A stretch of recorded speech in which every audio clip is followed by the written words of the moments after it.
Hi, my name is Alan. I am the CEO and founder of CAFELIER. I would like to present the future of espresso machine cleaning. This is Domen, and we are in this beautiful Sava Hotel in Bled. Domen is a barista.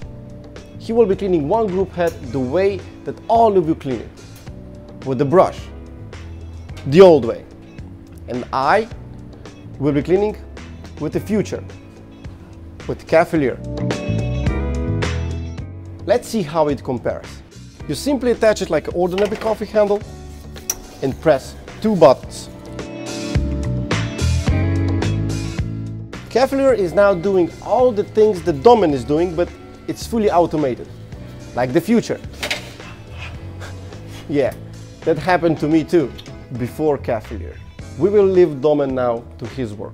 He will be done in about 5 minutes. After that, I just lend him my CAFELIER to do the job. Get yours now and taste the difference.